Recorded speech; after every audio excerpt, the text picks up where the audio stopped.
صدف کو اس بات کا پتہ چل چکا ہوتا ہے کہ زیویار کو کینسر ہے اور یہ وہ بات اپنی ماں سے چھپا کے رکھتی ہے اور وہ بلال عبداللہ کے گروپ کو جوائن کر لیتی ہے، لیکن اس سے پہلے وہ ایک ملاقات کرتی ہے فرحان سے اور اسے پوچھتی ہے کہ کیا تمہارے پاس اتنے پیسے ہیں؟ تو وہ کہتا ہے کہ تم اتنے پیسوں کا کیا کرو گی؟ تو وہ کہتی ہے کہ میں نے اپنے باپ کا بدلہ لینا ہے، لیکن اس کی یہ بات اس کی سمجھ میں نہیں آتی اور صدف کہتی ہے کہ ہاں، اگر تمہارے پاس اتنے پیسے ہیں تو میں آپ سے شادی کر لوں گی، لیکن اس کے پاس تو اتنے پیسے نہیں ہوتے۔ اب وہ بلال عبداللہ کو جوائن کر لیتی ہے۔ جوائن کرنے کے بعد وہ کام سٹارٹ کر دیتی ہے اور بلال عبداللہ سے بھی اس کا آمنا سامنا ہوتا ہے۔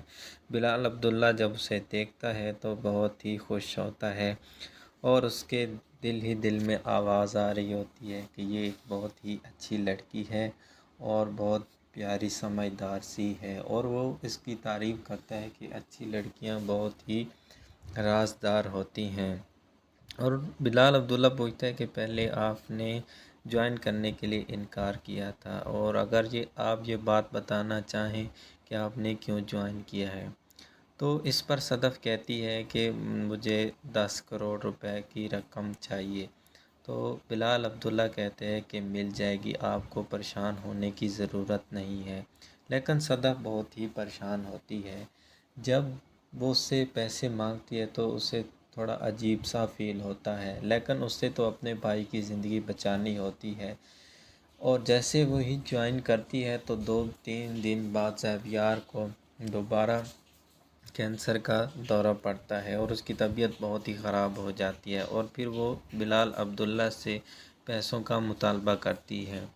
تو بلال عبداللہ پوچھتا ہے کہ آپ نے پیسوں کا کیا کرنا ہے؟ وہ کہتے ہیں کہ میرے بھائی کو کینسر ہے، اس وجہ سے میرے بابا مر گئے تھے۔ تو بلال عبداللہ صدف سے کہتے ہیں کہ میں نے آپ کے باپ سے اس ٹائم پوچھا تھا تو انہوں نے کہا تھا کہ مجھے کوئی مسئلہ نہیں ہے، اس وجہ سے ان کا انتقال ہو گیا، اس نے اپنی پریشانی مجھ سے شیئر نہیں کی تھی، لیکن آپ پریشان نہ ہوں، میں اتنے پیسے دے دوں گا۔ تو اس پر صدف کہتی ہے کہ جب تک آپ کے پیسے نہیں اتاروں گی میں یہاں سے جاب نہیں چھوڑوں گی۔